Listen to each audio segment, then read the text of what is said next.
Yeah, well, I'm Dave Elliff. I'm the lead pastor of Roots Community Church over in Ravenna and Roosevelt in Seattle. And this is Nick and Heather Yackley, who've been a part of our church for quite a while. And just really glad to be able to share their story and really just talk about what all God has done in your life, right? And so I thought it'd be fun to hear your meet cute, how you guys initially met, because I think that's a story that needs to be told. So just real quickly, how did you guys meet each other to start out? Okay, yeah, so a little backstory on this briefly was I was in the bottom of the throes of my addiction, and I was in Capitol Hill, and I was exiting this apartment building that I was not supposed to be in, and the call of the dumpsters was very strong, and I needed to see what was in them. So I was digging through the garbage, and this woman comes walking through, and I thought I was in trouble, right? Because, and I just was like, look, I'm not making a mess. I'm going to clean it up. I'll get out of here, okay? And she just brushed me off. She's like, looked at me like, I don't care, And then she leaves, and I'm like, okay, whatever, And I continue doing what I'm doing, and then she comes back in, and she says, hey, if you got any dope, you can come in, but my boyfriend's going to be here any minute, right? I knew she was lying, but, I figured she was smart enough to say it, so, it was like, just gave me the cue to, hey, don't freak her out or anything. So I went in, and that's how we met. Yeah. You know? So that's your all's meet cute, your romantic comedy moment, you know, and when was that? What that was year in was that? 2019. 2019, March, March-ish, maybe mid-March, I think. Around there, or beginning of March. And the thing that we've talked about with it is like, what was your thoughts when that was happening, or what did what was going through your head? And the part that sticks out to me most that I can remember is, especially being pretty new into using at that time, I was maybe like a year into it. It was COVID. People were already crazy, and just the trust level was not, there wasn't much of it at that time, especially where I was at in Capitol Hill. And so there was a feeling that came over me that was like of trust. Like, for some reason, I do not have a bad, and I go off of my gut a lot, and my intuition is, I still trusted my intuition. There was hurt, like he had come out here under hurt. I was in my situation over hurt. And so, both over, children, and situational of custody and stuff. And so that too was something that stuck out, big time. So that was your bonding moment, and you guys got to know each other and started kind of running together, right? Yeah. And then what happened? Heather kind of disappeared one day, right? Well, I disappeared first. Okay. I disappeared first, and because I was arrested. I got arrested twice just doing the day of a homeless person in Seattle, right? I had no problems out here until that day, and I got arrested twice in 12 hours. First, I was riding around with some friends that, we were stealing stuff, and in a stolen car, and this girl, she just kept on saying everything was a cop, and everything was a cop, and that's a cop, and she was freaking out, and I was like, I'm getting out. I jumped out of the car, okay, and then I started going through the alleys and everything, so they couldn't turn around and be like, what are you doing, and then it started raining, and I was like, well, that was stupid. I was dry, now I'm wet, now I'm, And so I seen a house that was clearly had been renovated and everything. You know, being in the trades, I can spot that sort of thing. And I knew that nobody was in the house and everything. And I wasn't trying to steal anything. I just wanted to get out of the rain, right? Yeah. You know, so I went around and I popped the window open and I crawled in and you know, and I was wandering around the house looking at it, and I was thinking to myself that I might be able to do some laundry there or something. And then the cops got there really fast and stuff, you know, and I was like, well, okay. And then they arrested me, right? You know, I mean, anybody else and everything, it's not surprising, right? Yeah, to me it was, because I've been in like way worse situations than that in Seattle, and they don't care. Yeah. They just tell you to leave, get out of here, what are you doing? Yeah. You know, you don't even have to give them an explanation, you just, you know, flip them off and leave. Yeah. And they're like, okay. And they put me in cuffs this time, and I was like, what are you doing? And they're like, you're under arrest. Yeah. For what? Okay. You know, residential burglary. Okay, well, I go to jail, and I had a couple bucks in my pocket, and I bonded out right away because I was like, I'm not done, right? I am not done. And I left there, I was mad, I was just like, you know, now I gotta go and get everything all over again. So I went to Inner Bay, and I picked up some speed and went and stole a van and filled it up with stolen stuff, and I was looking for that friend that jumped out of his car, right? Yeah. You know, and I knew like where he hung out and everything, so I went and I parked that van down by El Corazon, kind of, and everything, and I was going to walk the rest of the way. And when I was walking over there, it was about noon, right?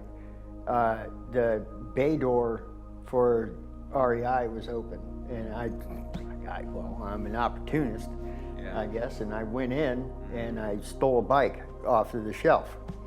So it's noon, I'm walking down the road with a $3,000 bike over my shoulder in a box, right?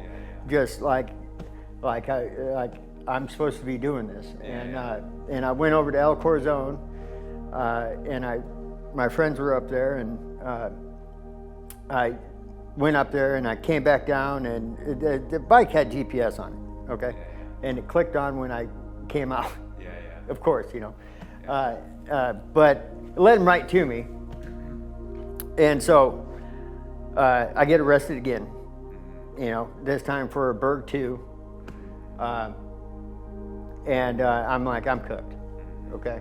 You know, so, you know, not my first time going to prison and everything. This is going to be my third time, and I'm like, well, I'm in jail. I'm up there in the tank, and I'm sitting there just sick. This is the first time I've ever just been like just sick of, you know, like I can't stand this. There's every second that's going by, I'm like painfully aware of, and I know that it's going to be a long time before I get out, right? And then it's washing over me that I've done this to myself. My life is my fault, right? And you know, outside looking in, it's like, duh, right? You know, but to me, it was like a revelation. Right? I've always had an excuse for my behavior. I've always had an excuse for everything, and you know, and it was like I was out of them. And you know, and then I started thinking about, you know, like I'm trying to make it positive somehow, right? You know, and I'm like, okay, well, what are the next steps? I'm going to go to prison. I can get my mind right. I'm going to have enough time. I can get healthy. I can hit the yard. I can lift weights. I can, you know, get my mind right, and then I can actually try, right? You know, and it's like I've never tried, you know, and you know, it's like I've always just the easy way, you know. It's like I thought it was freedom, right? You know, just being able to do whatever I wanted and use and party and live however I wanted, and you know, that's and it was bondage, you know. Is what it was, and in that I started welling up with some hope, right? And I was sitting there in mid-conversation with the guy, just walking through, we're just circling around the tank, and I'm just sitting here talking to him, and it just like, it hit me, it dropped me to my knees. When I heard a voice that says, "We need you sober." I looked over at him and I was like, "Do you hear that?" And he's like, "Man," he's looking at me crazy, and he's like, "What?" Yeah, I'm like, I'm going to lay down, and I haven't had a craving for drugs or alcohol since then, right? And I mean, it was like I was an intravenous meth user for 20 years. And when I wasn't using meth, I was pounding alcohol, and I was a severe alcoholic. Like, I can't stress that enough, like what that was, right? Like that force spoke me sober, right? Yeah. And it's like, I always, like in AA meetings and everything, I always tell people and everything, like I tell that story and I'm like, look, because not everybody's had that kind of an experience, It's like a lot of people struggle really hard to get sober and stay sober and everything, and I stress the point that, it's like, yeah, that happened to me and everything, but, it's like, I was struck sober, but, AA taught me how to maintain that, right? Because I'm stupid. Yeah. Right? Yeah. And, I can't do this on my own. This has all been God. So was that, when that happened, did you recognize that as God? I did. And God kind did, of intervening in your life? It took me a while and everything to like process that, right? Like I didn't even start talking about that right away or anything like that, because I mean, it was like, I didn't know how to explain it, right? And it was or if you, prior to that. Almost like if you felt like, am I losing it? Right, right. Like being sober for the first time in a long time. Yeah. And then, and it was like, and also I had pagan beliefs prior to this, like Norse gods and all that kind of stuff. That's what I was into, and then, it was like, it's not like that voice told me who it was, but I knew who it was. Yeah. Right? Yeah. So that kind of started a journey. You got out of prison. Or you did go to prison. How long after that? You got out of jail? I got out of that quickly, actually, because after that happened, it was like things just started happening. Right? They came to me and they're like, "Hey, would sober living work? Would you go out to sober living and everything?" And it was like, That's awesome. So you get out, you start trying to walk sober. And then I go back. Yeah, he contacted me. I remember getting the message, and I went to jail. I'm sober, and I was like, I think it had been a few weeks, maybe a few weeks. It was about a month. And it came over, and I was seeing a guy that was not good, and I found out that I didn't know. I was totally naive to the fact that he was doing heroin, and so you kind of compound that with also, drug use of methamphetamine. It's really bad, and so very quickly, just being around him, Nick had said he saw how I spiraled, right? And he had come over and brought me stuff at sober, doing that, and. And I look back at it too, like how that all had transpired. They knew each other, and just how like the forces that were going on and how the enemy works through people. I see it all. I saw it all later on, just like going through my mind of stuff. But yeah, he was like, looked like a completely different person. I just remember like his skin was lit up. You were wearing like a colored T-shirt. You were skateboarding. It was summer at that time. I think it was like maybe end of May or June, something like that. And left. I don't think it was easy for him to see that, or you also knew yourself being newly sober too, that you could do that clearly, which that's a very rare thing for somebody to be able to do that, especially if 20 years of that being your cycle and your brain being wired to only know those ways, right? So very quickly to have that rewiring, that's just God's hand in healing, because that is not an easy thing. But the desire for that desire to be gone is incredible. And we did stay in touch until, I would say, a few weeks, And then she just disappeared. I was in the middle of fighting criminal cases myself, right? Yeah. When I met him, I was out. King County has it's called CCAP, and so what you do is you have to call every day and check in. Sometimes somebody answers, sometimes they don't. Being under the influence, they had something to change with a different number to call. I had got it mixed up, and maybe a day or two went by. Next thing I know, they said, you have a warrant. And I'm like, what do you mean? And at this time, during COVID, they were not arresting people, right? It was unless it was like violent crimes, pretty significant things. And so, interesting enough, they came and arrested me, which I thought was crazy. I didn't understand why. But there was a lot of reasons why, for good reasons. The place I lived at kind of turned in from being a blessing to have to myself during COVID. There was a law that they couldn't evict people. Well, a friend of mine had lived there and moved into a house and was like, you can stay there if you want. This is the RCW. If anybody gives you a hard time, you could stay there. So in that time frame, we had lost contact. I think it was like maybe 8 months or so. Yeah. I was on the run and knew that I was going to go to prison.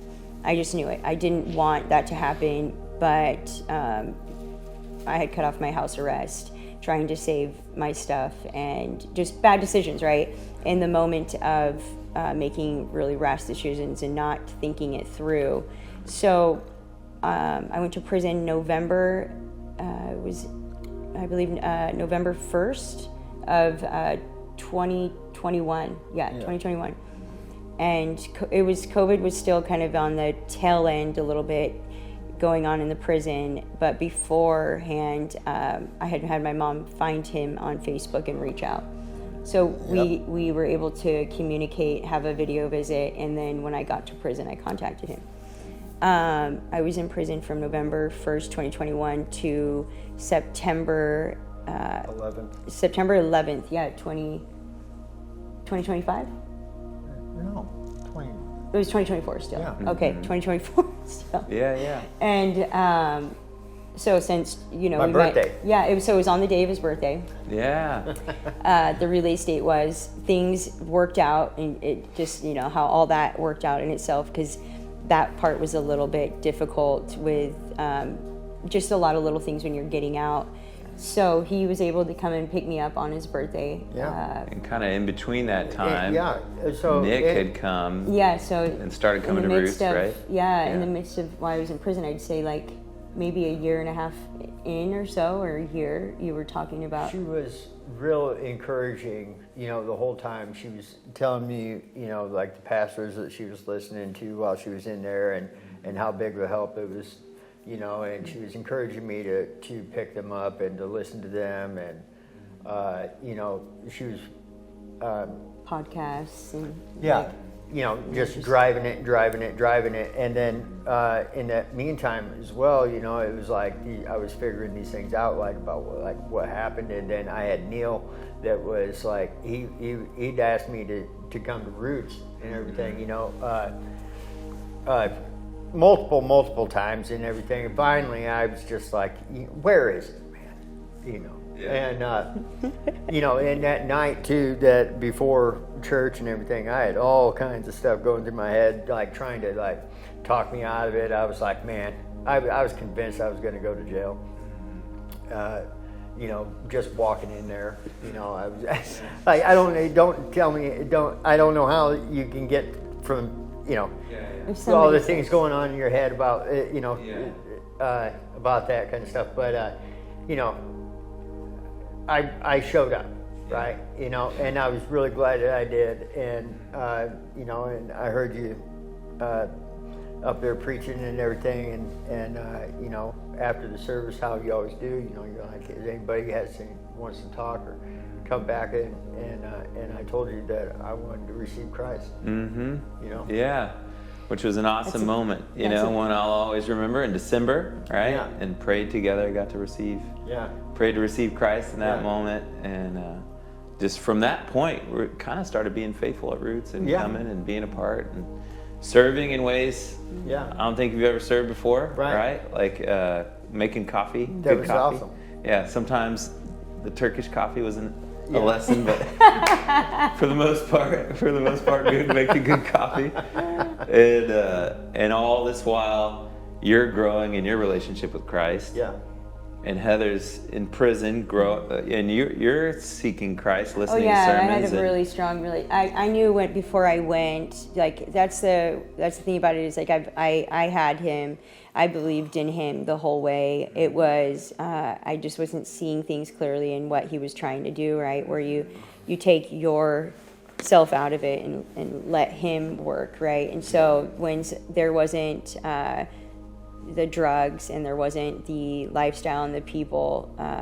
I just remember the night before I had listened to the sermon on TV, Pastor Jensen Franklin. I'll never forget it. And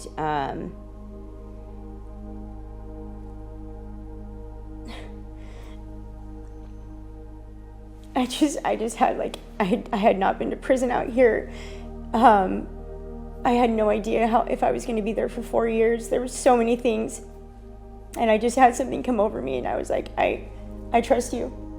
And I can't explain it, but I felt okay. I didn't have anxiety, which is really crazy. So just having that faith is extremely, it's so important. It just, everything that you might worry about or think about, you don't. You don't have control of anything anyways. So to let that go and know that, okay, the time and the date that you have is your date. It's the date. And I just kept that mindset. And then, I mean, it was not easy. It was extremely difficult. I'd say like the first year, I know we talk about it with Nick all the time, and knowing, similarities of just how it runs, that in itself is really helpful. But because it's one of the biggest things. If you don't have support, it's why the statistics are low for people that they don't make it. Right. And I'd say like I got a Bible, and I went through pretty much my whole Bible while I was in there. It's all highlighted, and it was that. I mean, I realized that what he was doing was for what I needed. God knew he had to isolate me. And so in some of the hardest times in there, especially, depending on the security level and the people that you're in with, I mean, there was so many things that it was being tested by, evil and good. And there's just nothing that could ever shake my faith after what I've been through. You know, there's nothing. Her foundation in Christ and everything is, and gave her the strength in prison to encourage me and everything, and how all this has come together and everything has been a beautiful thing. So God kind of took you out of your situation in a place that would seemingly be kind of the end, and yet it was really what he was using to bring you to him. You get out of prison in 24, right? And you're both coming to Roots. We get to baptize you in January, I think, of 25 together. And hear you share your story of how God has really gripped you, And then start working towards becoming a married couple and doing things the right way. And thanks to my grandpa as well. Really breaking the ice to that, which, Nick had told me you knew and you had looked at rings like long before. I had a ring before she got out of prison and I was waiting, and then her grandpa called one night, and he was a real emotional kind of guy too, like he didn't hold back, and he called and he's like, you guys, you need to get married, right? And I, I was like, well, being able to have you, be our pastor, and how so many people that have watched it, since we didn't have many people there, have spoken on that too. They saw it. They just really, you did. they really stuck out. Yeah, they stuck out to many people, and that's really special too.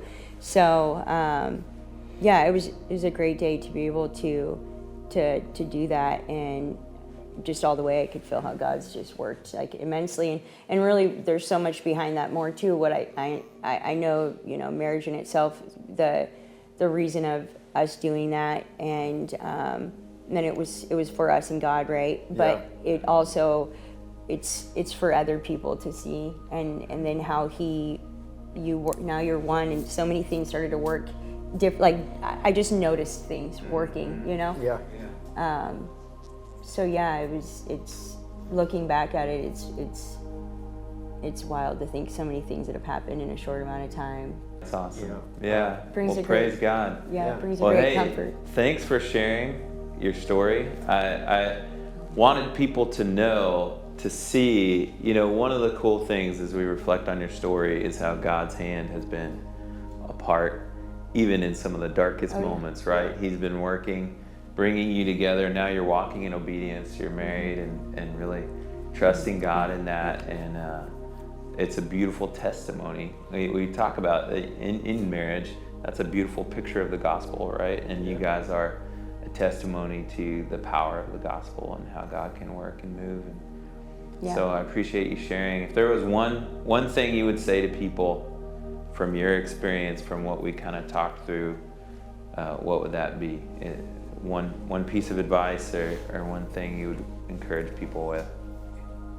Your past doesn't define you, period.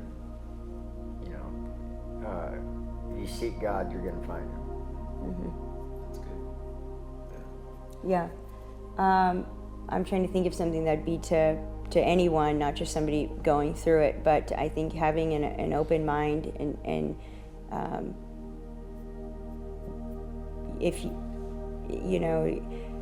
it doesn't have to be about religion. It's about a relationship with you and God, and He gives you a comfort that nothing else can in that way. And so I know that if people just draw near to Him in whatever way that is, and just continue to do it, it will work, and things will work together. Because I know that's the only way. I've tried it, and I went right back to, my roots of knowing that, but it was on my own relationship with God. It didn't have to be, all this crazy religion and stuff. It's like then you finally have your own personal relationship with Him, and that usually sometimes happens in like the darkest moments. What do you say all the time? Get back to the basics. Yeah, getting back to the basics. Yeah.